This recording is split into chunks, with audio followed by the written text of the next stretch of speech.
안녕하세요. 박원경 변호사입니다. 이번 시간에는 변호사 사무소들이 형식이 다양하게 있고 업무하는 패턴도 다양하게 있습니다. 이 부분 많이 궁금해 하시는 것 같고, 실제 저희 유튜브 채널에도 댓글로 이런 부분 궁금하니까 영상으로 만들어 주십시오 라고 질문 주시는 경우가 있어서 제가 영상으로 정리를 해서 만들어 봤으니까 한번 참고해 보시면 좋을 것 같습니다. 자주 묻는 질문이 이래요. 불만 사항이죠. 선임할 때만 대표 변호사가 얼굴 비추고 실제 사건 내용도 모르고 재판에도 출석하지 않습니다. 선임할 때 마치 자기가 다 업무 진행하고 변호할 것처럼 한 변호사는 나타나지 않는다.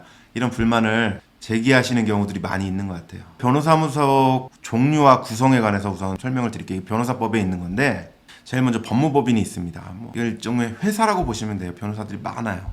기본적으로 일정 수 이상이 될 때 법무법인이 되고, 물론 작은 규모도 있고 좀 큰 규모도 있고 다양하게 있습니다. 수백 명이 변호사가 있는 회사도 있고, 최소한 서너 명만 있는 경우에도 법무법인이 되는 경우도 있습니다. 그래서 대표가 있고 구성원, 회사로 말하면 이사 정도라고 볼 수가 있겠죠. 그리고 소속 변호사, 이렇게 구성이 되어 있습니다. 그래서 대표 변호사라고 이름을 달고는 있지만 당연히 지분이 있는 경우겠죠.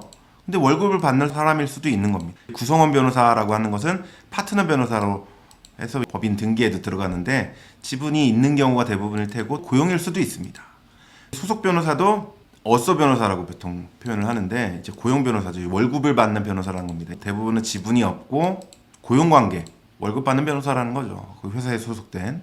근데 꼭 그렇지만 또 않아요. 이게 밖에서 보이는 거랑 실제랑 차이가 있는 경우가 많이 있습니다. 실질을 좀 봐야 되는 측면이라는 거죠. 개인 법률 사무소, 예를 들어서 제가 변호사 박원경 법률사무소다라고 한다면 개인 법률 사무소겠죠. 그러면 거기에도 제가 고용 변호사를 열어둘 수도 있는 것이고, 수속 변호사로 월급을 주면서 업무를 시키는 그런 변호사도 있을 수 있고, 형식상으로 합동법률사무소도 있습니다. 이건 변호사 박원경, 김갑동 법률사무소 이런 식으로 구성을 하면 되겠죠. 거기에도 이름으로는 들어가 있지만 고용 변호사 또 열어둘 수도 있는 겁니다. 그러니까 변호사들이 한 명이 있든 여러 명이 있든 형식은 다양하고 실질적으로 어떤 업무를 맡느냐, 이게 중요한 부분 같습니다. 그래서 변호사 업무 진행 방식에 더 주목을 해야 되는데, 변호사 업무라는 게 이렇습니다. 아주 엄청나게 큰 사건이 아닌 이상은 담당 변호사는 결국은 한두 명일 수밖에 없습니다. 대부분 한 명이고, 쟁점 좀 복잡하다라면 2명 정도 될 수가 있습니다. 그래서 아주 방대하고 몇 년이 걸릴 정도로 이렇게 재판을 해야 되는 사건, 그런 사건의 경우에는 이제 파트별로 업무 담당하는 변호사들이 구분이 될 수가 있겠죠.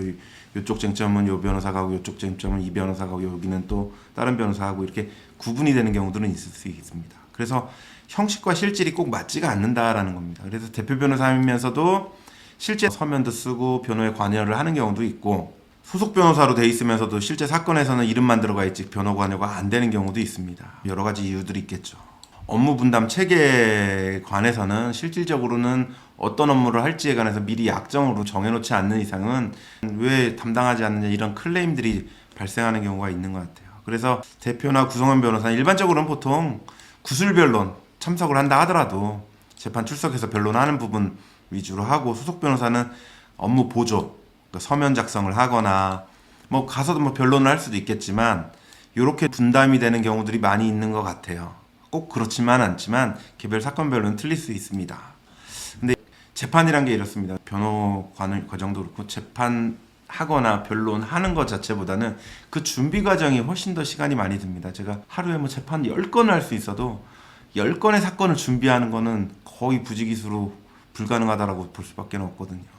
그만큼 준비 과정이 중요하고, 그래서 서면 작성이 변론에 어떻게 보면 더 큰 비중을 차지하는데, 그 부분에 어느 정도 또 고연차 변호사가 관여가 되느냐에 따라서 변론의 퀄리티나 이런 게 좀 차이가 날 수는 있는 것 같습니다.